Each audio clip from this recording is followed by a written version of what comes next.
Today we will talk about CVD, cardiovascular disease, and COPD, and what we can do with CAT+, in particular with CAT, but also with top bar to address things around that. And obviously they are similar to what we've spoken to in previous sessions, the things around regular health checks that are needed for the particular chronic problems, and you probably know more about them than myself, but I'll give you a couple of examples which I think could be useful, and then obviously hopefully you can build on those examples and possibly come up with your own more specific clinical queries, because the principle really is identical. So I guess just a little rerun on what we have, the tools we have available in CAT.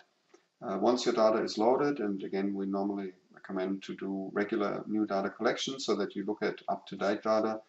For things like this, if you, depending on the time period, say if you wanted to find out patients with cardiovascular disease, did they have their blood pressures checked in the last 6 months? So it's a fairly short time frame. It'd be good to have a up-to-date collect that isn't older than a week or so, but you know, it's really up to you what you want to, if you have the time to do a new collect, or if it's at the moment not possible. But yeah, just try to keep this the source of your data up to date. Now, let's assume we have that. We've got our data loaded. A couple of things that you need to consider with the filters, and I'm probably repeating myself, but this is an important issue, so I'll just mention it again. A lot of people use this active 3 visits in 2 years as a part of a filter to bring up the patients that we want to look at, and of course we can do that, and I'll show you what will happen, and I'll also talk about the dangers of doing that a bit. So applying that, I won't recalculate just yet because we're going to the next, the conditions tab here, and you can see the conditions listed. We've used the diabetes filter in the previous session. I think at least I've always used diabetes as an example because it is such a big problem, and there's a lot of things that we can report on. But cardiovascular disease in here.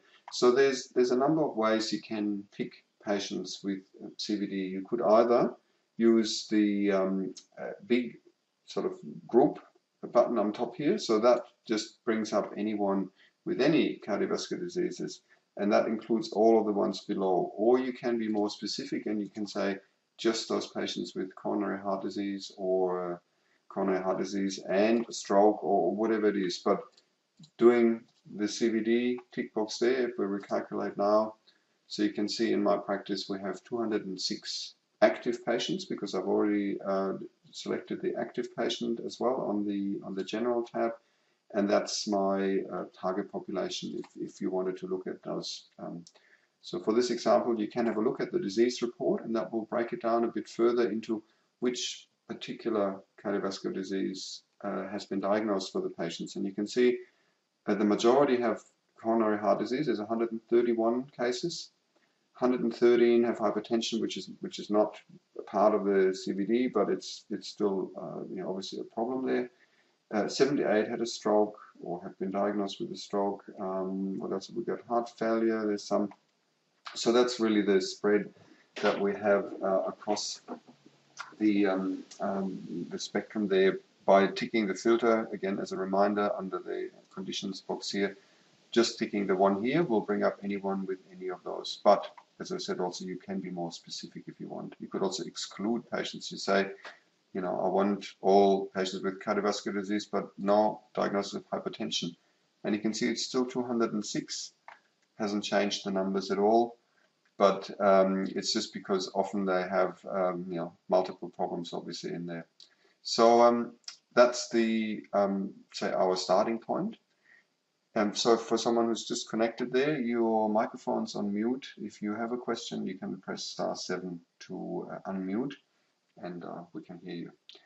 Otherwise, we'll just keep going. So I've just applied a filter for active patients with cardiovascular disease, and that means it's any of those here below. I guess, so the disease cases just gives you an idea there. So if we look at a bit more at one of the standard and important tests, obviously, is the blood pressure. And under the measures tab, you have the BP tab in here.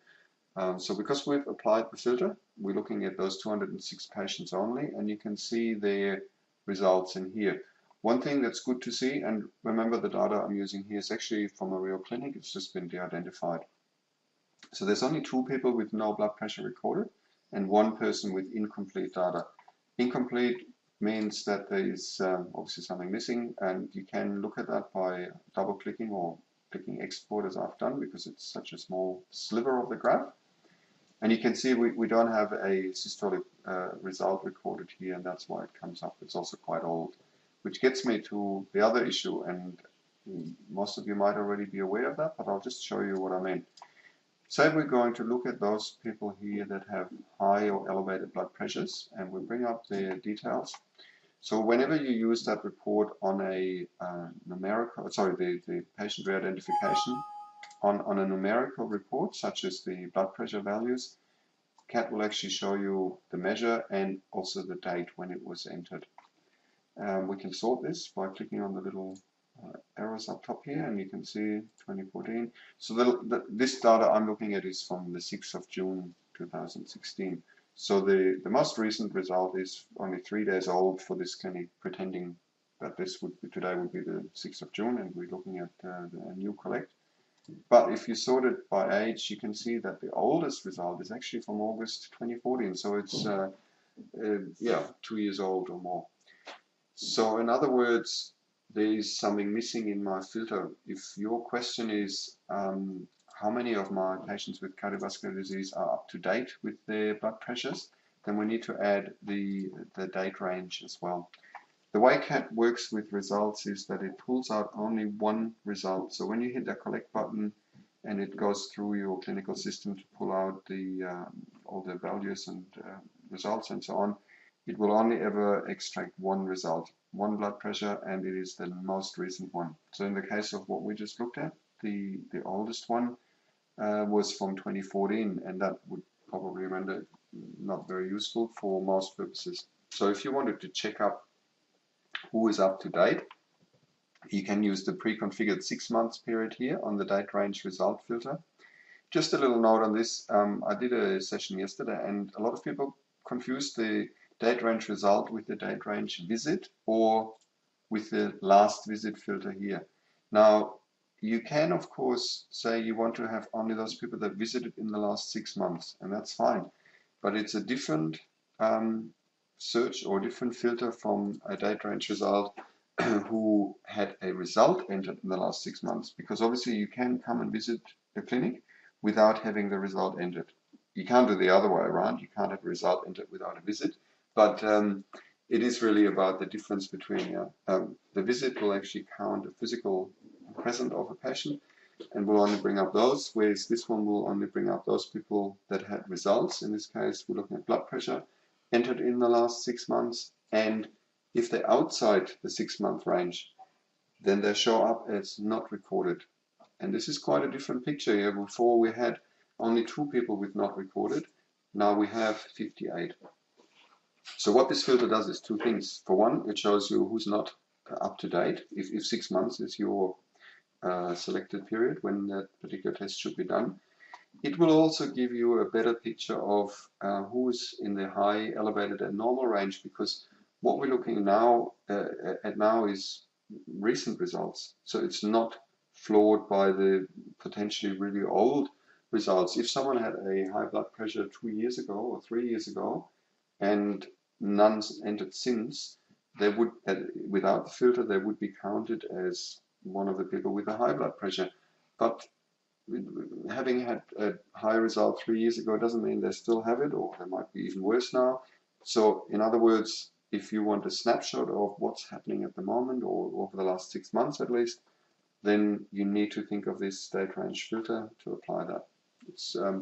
It's not just for blood pressures. It's similar. I'll show you on that filter tab. It will actually list which reports are affected by this. So the measurements, which is everything you do at the clinic, such as blood pressures obviously, but also weights, heights, waist circumference, spirometry, physical activity. So those things are affected, and pathology, where you have quite a bit more, your lipids, several urine tests, HbA1cs for diabetics, of course, and so on. So quite important to think about, are we looking at a limited or a specific date range? Do we want to see who had that result recorded in the last 6 months? Or do we just want to see generally what's in the system, whoever had a blood pressure recorded for, in this case? Yeah, so that would be one very simple way for, in this case, the cardiovascular patients to look at are they on track for one, are there many people with high blood pressure still?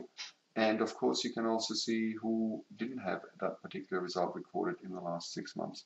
So what I said in the beginning, and this is just back on this active box here, generally speaking, this works fine because what it does, it brings up your patients that regularly come to your clinic. And they are the ones also normally one would expect that get the care for their chronic conditions such as CVD or whatever else it is at your clinic. They're not the one-off drop-ins who just want the script renewed because their normal doctor isn't available today. But the danger with this is that, for one, you could have patients that are not actually going anywhere else and they just don't come in to be checked, even though they might have chronic problems that needed regular checkups. So by ticking this box, you're removing potentially quite a few people at risk. So we can either leave it unticked and just recalculate, and that will bring up everyone. You can see it hasn't added that many. We've gone from 206, I think it was, to 228. So the numbers are still manageable, but what it has done is now we have 80 with nothing recorded, and let me just apply that again. Well, I've got the number. So there's 58. So in other words, those people that don't regularly attend, of course, are also the ones that have nothing in their records. So there's 22 additional on there out of the ones that we added, and they have nothing in their blood pressure records or older than 6 months. So that makes sense. But also think about a clinic that where a patient has only just maybe moved to the area, has just started seeing doctors at your clinic, and they have the chronic problem, and they already visited the clinic twice in the last 6 months, but they haven't visited 3 times. So that would mean they will be excluded, even though they probably should be included there. It just depends a bit on what you're looking for. If you are trying to find patients at risk, then that filter here where you remove people with less than 3 visits in 2 years might not be the right one. If you check, and this is what I mean by, try it with and without, and you will see if there's a big difference in numbers. You can look at the names and you probably know, are these people actually newly signed up patients, or are they the ones that should come in, but they are not? So that's your, knowledge of the patients and who is actually coming in. But just remember that you don't just stick to the 3 visits in 2 years. Another thing that you could add to this, and this is really about making your work with the data, or with the data in the first place, but then with the patients more efficient. And that could be by saying, well, I only want to look at those people, even though they had 3 visits in 2 years, but I only want to look at those that have come in during the last 6 months. And so you can see, this is also quite interesting just from a data point of view. Out of the 206 people, only 15 did not come in the last 6 months. They are fairly recent visitors at the clinic. But despite all of that, there's still 43 out of those that have nothing recorded. So that's, again, comes down to when they present, despite their chronic problem that should be checked up, their blood pressure should be checked, it hasn't happened. Now, why that hasn't been done, we can't tell from here. And CAT is really the tool to show you where things are at. Has it been done? Has it been entered? Are people up to date or not? The why normally is explained in the patient's record. You might find that out of these 43 people, maybe 30 of them did have a blood pressure written in the progress notes because for whatever reason it didn't go into the right field in the clinical system. So the checkup has been done, it just hasn't been recorded in the right place. So that would be a great thing in a way, because it's something that can be easily addressed. So it's a matter of, yes, you're doing the right thing at the clinic, all the tests are done, it's just a change in process to record it in the right spot. But if you just find they've attended and all they had done was, whatever, someone checked their ears, but the blood pressure wasn't done, then in this case, there's probably a bit more talking about how that can be changed. please keep in mind this is just an example for the blood pressure. There's lots of other tests that are just the same. Anything I say can be applied to lots of different measures and pathology results. The context is you find the condition, you know which test is to be done, you know the schedule, is it 6 monthly, 12 monthly, whatever, how often, and then you can use the filters accordingly to narrow it down to the people you actually want to see. I just wanted to introduce another thing you can do in there. So we know, well, we got an idea at least about who has high blood pressure, who didn't have anything recorded out of those that have visited in the last 6 months. So you could also look at the medications, for example, and we do have a number of different groupings of heart medications.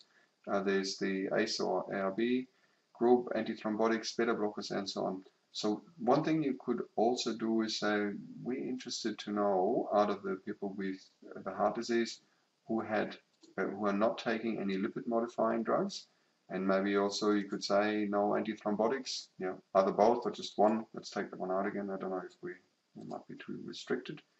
So so these are now people. So we're getting quite complex with the filter. We have people with cardiovascular conditions, results in the last 6 months, visited in the last 6 months.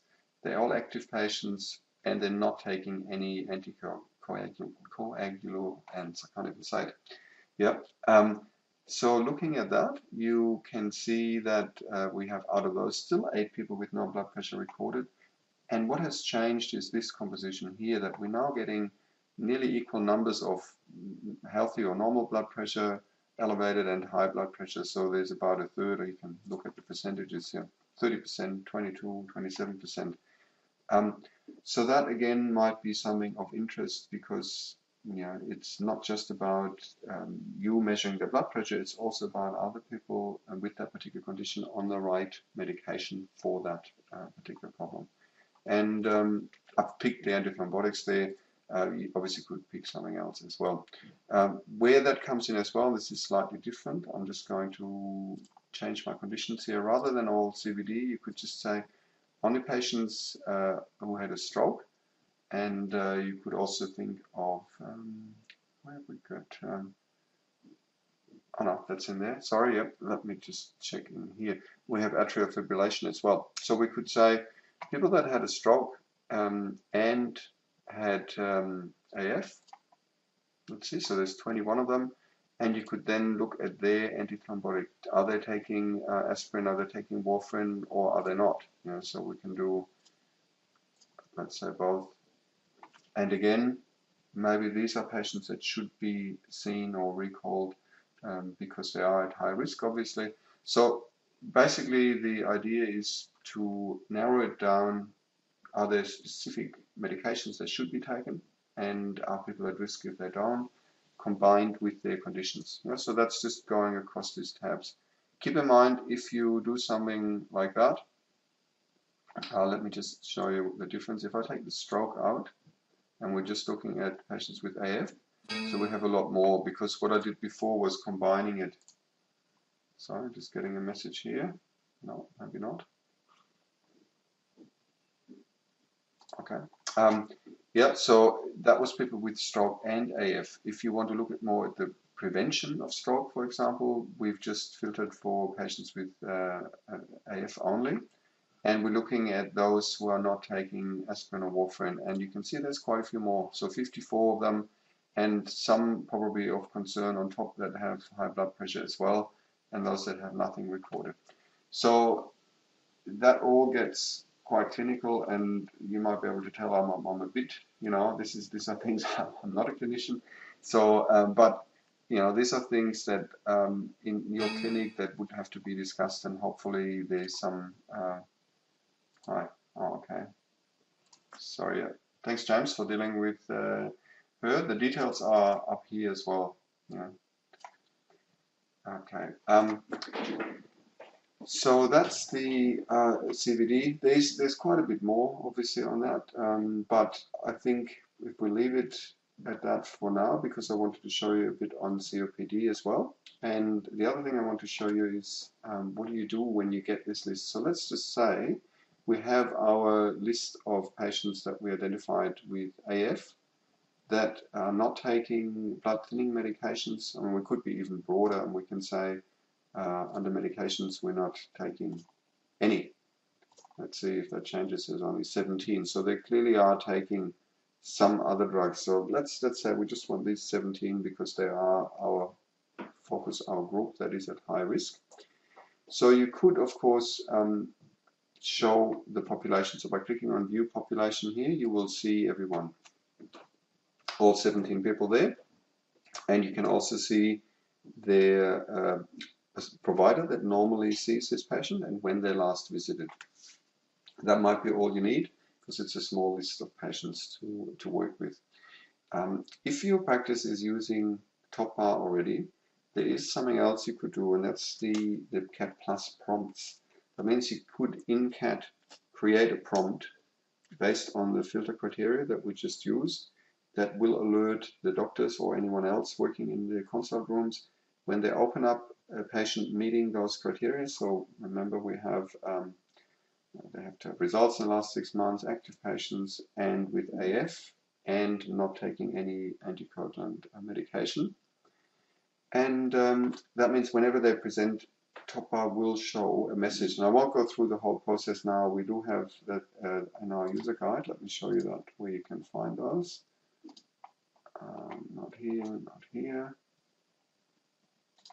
So the it's just help.ncs. Gee, we had some problems with loading this today. Okay. I can't show you. Sorry. It's help.ncs.com.au is the page to go to. We had problems all morning loading this, so I'll have to find out what's going on. But in there are the user guides for CAT prompts, and that should be able to, you know, with that instruction, you will be able to see that. I just wanted to show you what it looks like on the receiving end. So this is the app in TopBar. You might have already noticed that. It says CAT Plus prompts. There's a little tool. So we have 2 notifications. And for the patient that I have open in my medical director in this case, we have these prompts in here. Let me just turn this one off because we don't need that one.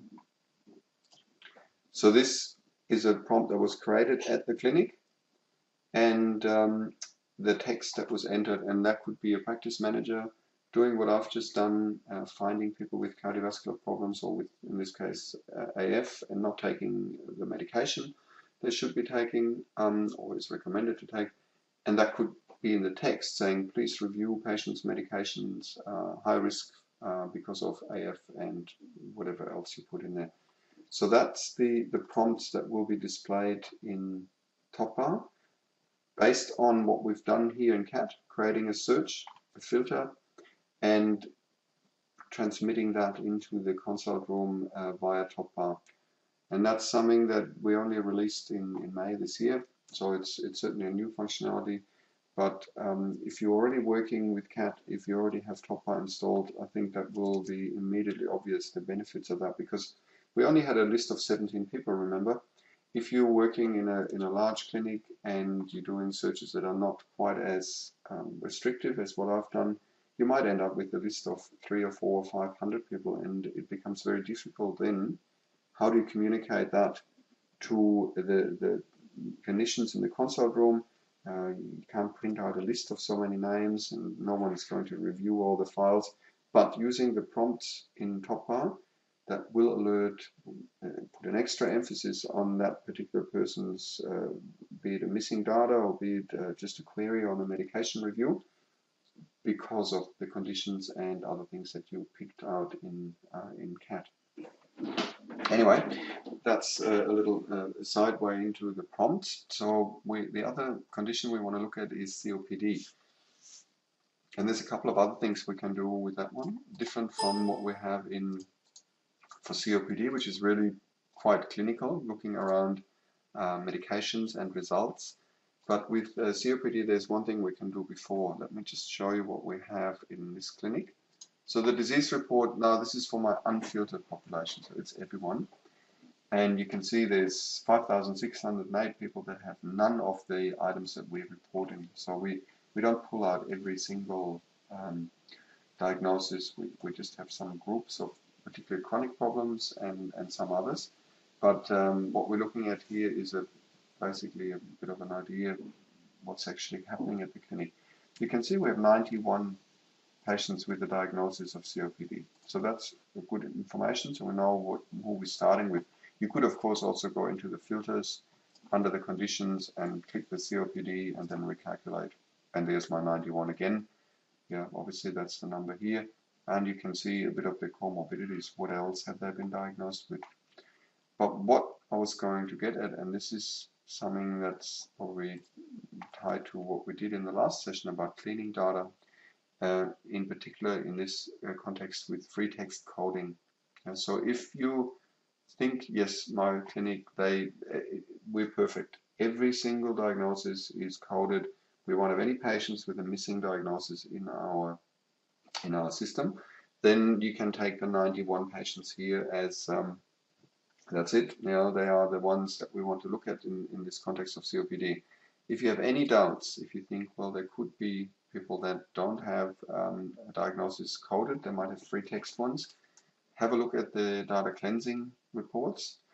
We're looking for 4 different conditions here that look at an indicated condition, but no diagnosis recorded. And in this case, obviously, it's the COPD we're interested in. It's empty now because I've got a filter there for people with COPD only, so I have to take that one out. And you can see now, in my clinic, out of 8,300 something patients, there are 20 that are suspicious of having COPD, but they don't have a coded diagnosis recorded. And what we do for COPD, we're looking at medication, the tiotropium, and we're also looking at spirometry results. Spirometry, unfortunately, is a bit tricky. I know there are some of the machines, if you have them at the practice, that are supposed to link to the clinical system and automatically put the data through. It doesn't always work, from what I've been told and what I've seen in some places. So for us to be able to pick up the results, they have to be in the specific spot in the right field. Same with everything else. If it goes into the progress notes, it doesn't exist for us. We can't analyze it. We can't see it. So this clinic here probably has some spirometry results, but we can't see any of them. So what that means is we can see only the medication. And in this case, we can see there are 20 patients that are taking this very specific drug as a long-term prescription, and that's why we flag them as possible COPD. If they also had a high value in their spirometry, then we would flag it as likely, so we would use the red color there. And that might well be in your case if you have spirometry results in there that we can analyze, then you might see that. But what I'm getting at is that all of these, if we assume that we're 100% right, that all of these patients are taking their tiotropium because of their COPD, and it just hasn't been diagnosed or has been diagnosed free text only, that means we actually don't have, as we initially thought here, 91 people with COPD, but we have 111. So if you're interested in, for one, checking the regular status of the health checks for patients with COPD, looking at risk factors and so on, the first thing to do really would be to find out how good or bad is the data you rely on. Because if they don't have a diagnosis, we're missing out on them. They won't be included here. So again, if you go back to this one and you go through this with the doctor's help, or you show them the list, and they might even be able to say, yes, they all have COPD, and you can update their diagnosis. And that means you actually now, after doing that, you're dealing with 111 patients rather than 91. Yeah. So that's just what we rely on as a background data. But going back to our filters, so one of the things with we need to use the filter as in we just have to rely on what's in the system. We take those 91, and you can just recalculate now. You get our 91 patients in there. And one of the things, obviously, that is relevant there is the spirometry. We already know they've got nothing recorded, because probably because of this practice, the spirometry doesn't get recorded in the right fields, or it just maybe it comes from a lab or another service, and it's just attached as a report rather than downloaded or imported into the proper fields. So that's what we're working off in this respect here. We can look at the spirometry. We can do a couple of other things as well. For example, the risk factor filter here has a report for smoking. So if you tick that, what you will get is, in this case, 27 people here, and you can see, you can look at the smoking report as well. So we only pull out daily and irregular smokers. Yeah. So you could have done that without the filter, just to show you. If you take the smoking filter out and we stay on here, we're now looking at our 91 patients with COPD. You can see, interestingly, 44 ex-smokers, only 11 never smoked, but we have 9 people, for example, that nothing recorded. So again, in this context, the record of smoking status is a bit more than just a, oh yeah, we should have that data item in there for complete record. It's actually a very valuable information to see, are they at increased risk because of their smoking in this case. But you can see these are our 27 either irregular or daily smokers, and that would be, for example, a target group for, we know they're at high risk, and you can bring up the list of patients that could be flagged for maybe intervention for smoking, or doing a smoking cessation program, whatever is currently actually happening at your practice. There might well be something also on the PHN level around COPD and smoking, where you could access resources there, and that will give you the numbers. Another thing to look at there is the medication again. Similar to what we did with the CVD, we have a tab here for respiratory medication, and there's a lot of anti-asthmatic. You can see there's tiotropium there, but looking at just having a look at the disease report again, you can see there's actually 16 people out of the 91 that have asthma and COPD. Another way to look at them is to combine the filters, ticking both boxes here and recalculate, and these are our 16 now. And you could have a look at their medications, for example. Are they taking anti-asthmatic medications? And you can see that some of them are taking heart-related medications already. 15 of them take respiratory medications, but clearly one of them doesn't, out of the 16. So again, this comes down to probably much better that you talk to the doctors about this if they have ideas. Are there particular combinations of drugs? Are there people that have that are increased at risk for COPD complications because of other conditions that they have?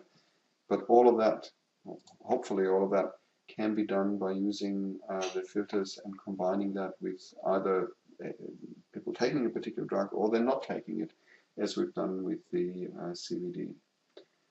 So I know this session is a bit different because I can't really give you exact step-by-step things. Please see them only as what they are. They're examples for combining reports around the area, in this case CVD and COPD.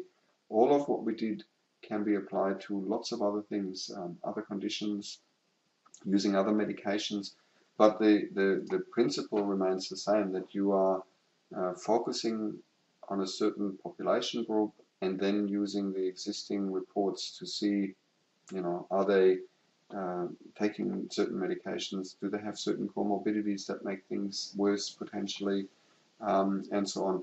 Starting as we don't have that for cardiovascular disease, unfortunately, but for COPD and the other 3, kidney disease, diabetes, and mental health, we do. So starting, of course, with registers that are correct, because as soon as you rely on the conditions filter in CAT for anything, the condition in your clinical system has to be coded. If it's not, then you just won't be able to see the right numbers. You might miss out on, in this case, potentially 20 patients, because by applying the COPD filter, these patients are missing. I'll unmute you now because I hope there are some questions. So please feel free to ask anything. You're all back online. Any questions? Any other examples you would like me to expand on, or anything else really? Medications in CAT are reliant on what is in the clinical system as current medication.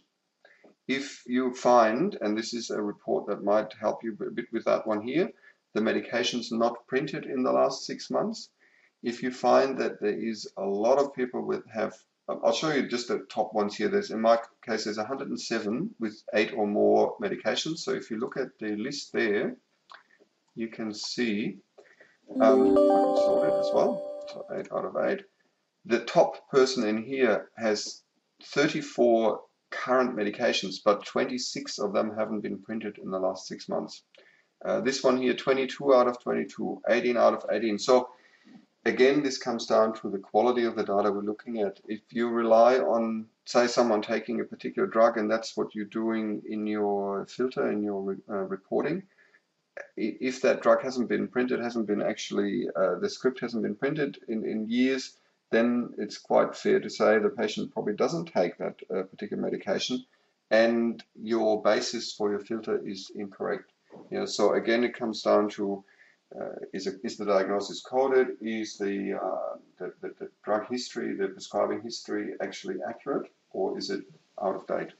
So be aware that you know, the graphs always look nice and the percentages and the numbers are there, but ultimately it comes down to what sits behind it in your clinical system.